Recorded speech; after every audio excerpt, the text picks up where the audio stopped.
खामोश दरवाजे के पीछे रात के पिछले पहर जब पूरा गांव गहरी नींद में डूबा हुआ था, आयशा के घर के पुराने लकड़ी वाले दरवाजे के पीछे हल्की हल्की खटखटाहट सुनाई दी। पहले तो उसे लगा शायद हवा चल रही है, मगर ये आवाज वक्फे वक्फे से नहीं बल्कि किसी के नरमी से दरवाजा बजाने जैसी थी।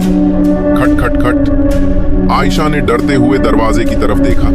दरवाजे के नीचे से अजीब सी सियाह धुएं जैसी परछाएं अंदर आ रही थी, जैसे कोई बाहर खड़ा हो और उसका आगे घर में रेंग रहा हो। वो कान लगाकर सुनने लगी। अचानक दरवाजे के दूसरी तरफ से एक बहुत आहिस्ता, बहुत सर्द आवाज आई। आयशा, दरवाजा खोलो, मैं जानती हूं तुम जाग रही हो। आयशा का दिल जोर जोर से धड़कने लगा। वो जानती थी कि उस वक्त कोई इंसान इस आवाज में उसे नहीं बुला सकता। अचानक दरवाजे के नीचे वाली जगह से दो सफेद चमकते हुए आंखें नमूदार हुई, जैसे कोई झुककर अंदर झांक रहा हो। फिर आवाज फिर आई, मैं तुम्हें देख सकती हूँ। आयशा पीछे हटने ही वाली थी कि दरवाजा खुद ब खुद आहिस्ता आहिस्ता खुलने लगा, बगैर किसी के हाथ लगाए। वो चीखने वाली थी कि अंदर कुछ दाखिल हुआ और पूरा कमरा सियाह पड़ गया। मैं तुम्हें देख सकती हूँ। आयशा के कदम जैसे जमीन में धंस गए, सांस रुक गई, दिल धड़कने लगा, तेज, बहुत तेज। दरवाजा चर्र की आवाज के साथ मजीद खुला। अंदर कोई था या कुछ था, मगर नजर कुछ नहीं आ रहा था, सिर्फ अंधेरा।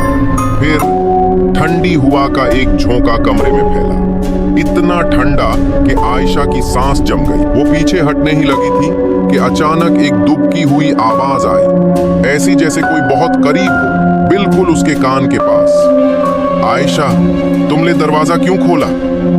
उसके सारे जिस्म में सनसनी दौड़ गई। वो मुड़ी, लेकिन उसके पीछे कोई नहीं था। और फिर दरवाजे के अंदर से दो रोशन सफेद आंखें खुली।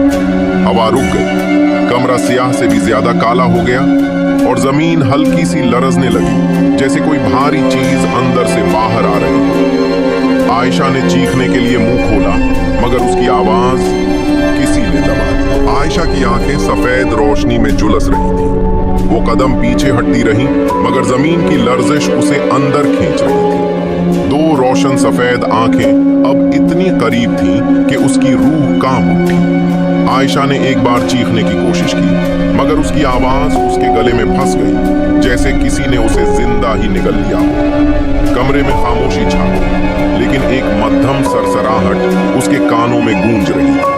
और फिर वो आंखें पलक झपकते गायब हो गई, मगर कमरे की दीवारें अब भी धीरे धीरे सांस ले रही थी। आयशा जानती थी ये खत्म नहीं हुआ, ये सिर्फ उसके सामने छुपी हुई किसी चीज की बस एक छोटी सी झलक थी।